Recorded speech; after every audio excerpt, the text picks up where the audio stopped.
It's a pleasure to be here presenting. My name is Lana Feng. I'm the co-founder and CEO of Huma.AI. I see a lot of familiar faces here. Hello, great to be in California sun. I moved to Seattle actually from South Bay a couple of years ago. It's like nice to see the sun away from the rain. So let's get started.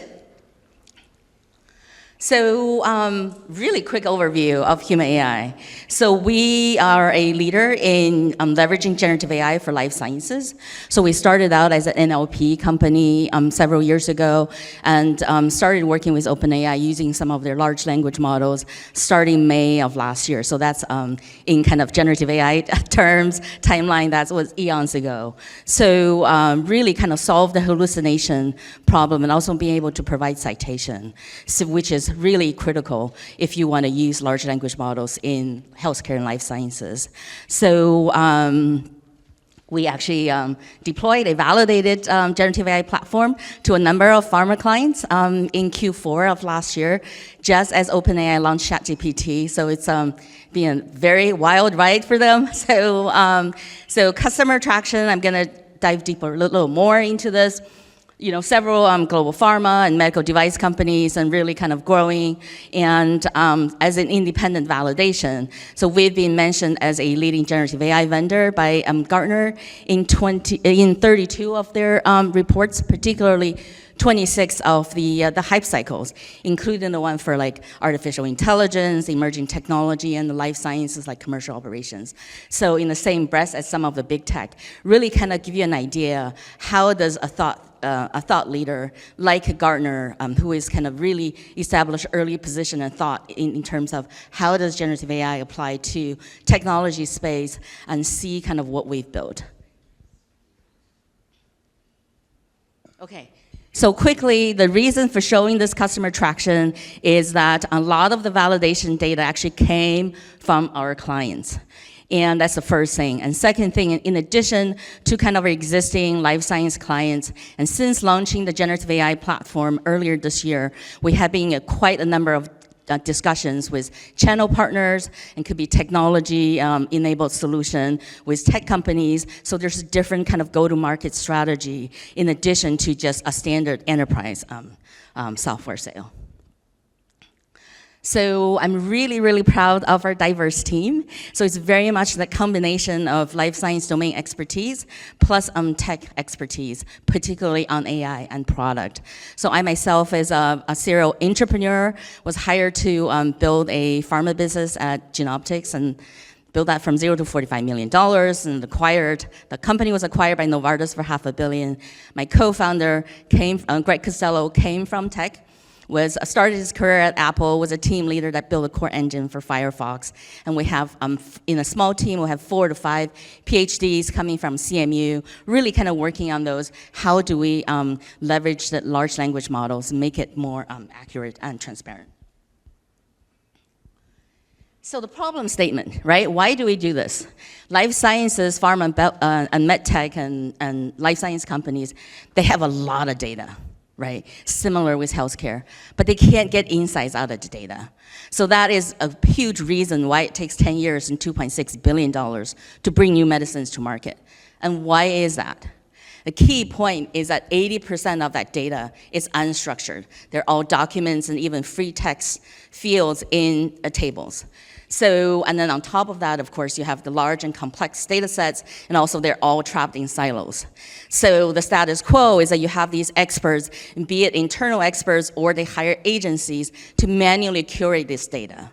So it's time consuming, it's error prone, and leaving a lot of mission critical questions unanswered, right? It's humanly impossible to ask experts to curate across data silos. So this is what we do. So it's a nimble tech layer on top of your existing data, could be your private data, could be public data, really kind of getting that intelligence across data sources and give you that kind of the summary and the maybe actionable insights for you to kind of take that data and then change your business, bring business value. So the key of our technology, I think will resonate with this audience, is a combination of NLP and RAG plus large language models and plus expert in the loop. I think Ramesh mentioned about this human in the loop. It's really critical for us since we started out as an NLP company for life sciences. So this expert in the loop is really ingrained in what we do. It's even reflected by our name. Huma is actually humans plus machines, where humans always come first, right? So we incorporated into our internal experts, QC the data, refine the model to, we actually have a front end, we can have our end users putting in, kind of validating, quote unquote, the answers, and of course, being able to even putting in input for prompt engineering.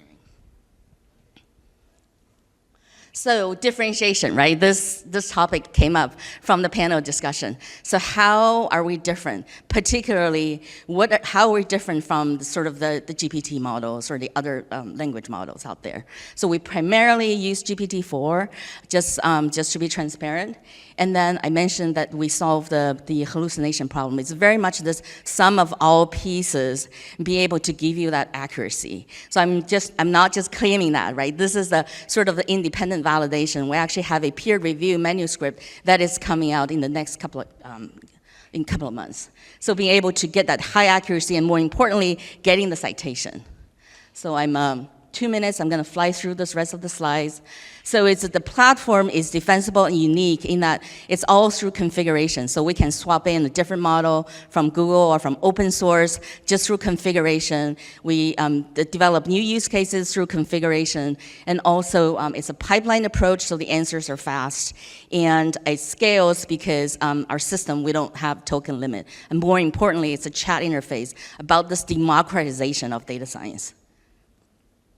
Use cases is very much span between clinical trials, drug discovery, all the way to commercial and post-market. So and medical affairs is our sweet spot. If you understand medical affairs, it's very much sitting in that kind of cross-functional team, and then we adjacent going into clinical trials, and then on the other side, of course, commercial and post-market. So a great example for our use case would be, we can use generative AI to give you exactly what is the success criteria for trial design, and then connect it with real-world data to find patients. Business model is very much to the panels, right? We have traditional enterprise, both on the sort of the top of the stack to global pharma and mid-market. Those are tiered pricing. And then we have phase 1, 2, 3, very much combining kind of a pilot approach to licensing of a use case versus licensing enterprise-wise, connecting different use cases. And the thing I mentioned is about API offering, being able to work with tech companies, working with other companies who kind of have their front end, have their solution, but wants a generative AI piece. So we have API offering, of course, channel partners and consultancies. So lastly, a revenue forecast. It's basically, our existing clients are moving into 2024, continue to license and also expand, land and expand. And we recently upgraded the sales team. So we're really bullish about 2024, where we have a lot of clients converting into a licensing.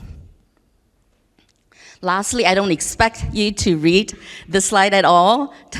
Let me just finish this, 30 seconds. We're really seeing, status quo, right? How does the AI solution replace curation by experts? Like trust is really important. Accuracy and being able to create citations to the generative content is really important. And we're increasingly seeing these companies actually build in-house, which is, of course, that's kind of hand in hand with the big tech offering. Microsoft, for example, is a big player in life sciences, right? You see the differentiation, and then of course startup. We see a lot of startups now started to focus vertically to healthcare and life sciences. That's really my pitch. Questions? Thank you for your time. It is a data analytics platform for analyzing unstructured data.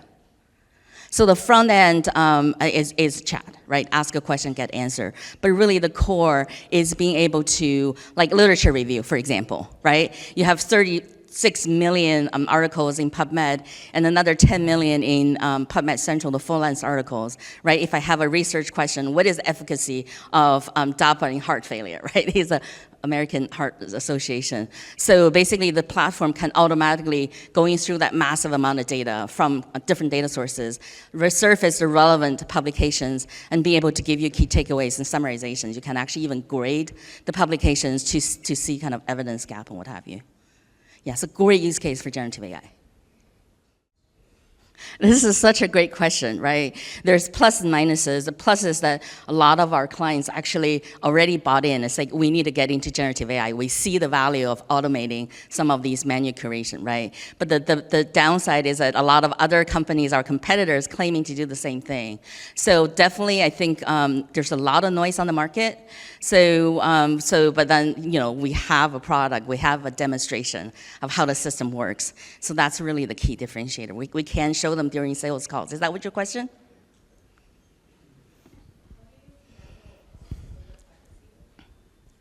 So we actually started out as analyzing clients' private data. So we have a single tenant system. So all the data from clients stay private. So we actually even bring public data into the private environment so that the question they're asking of the public data are also private. It's quite expensive, but that's kind of the business decision we made. Yeah. Hi, I'm Sua, partner at SignalFire. Hi. I'm curious to hear a little bit more about, for the medical affairs use case you mentioned, what does success for your customers look like? How do they measure success? That's such a great question. The success is that they are able to get the insights, because right now, some of the work is done manually, right, through agencies, or manually curate within the team. So they have these like biannual or annual kind of meeting to go through this, and then the insights surface that are incorporated into strategy, for example, right? So being able to get these insights within minutes, so you have live insights that could impact the company, particularly in oncology, right? If you have data that's basically 2 months, it's out of date. So being able to actually get those intelligence in real time is very critical. Thank you so much. Okay, now we're going to transition to our next pitch.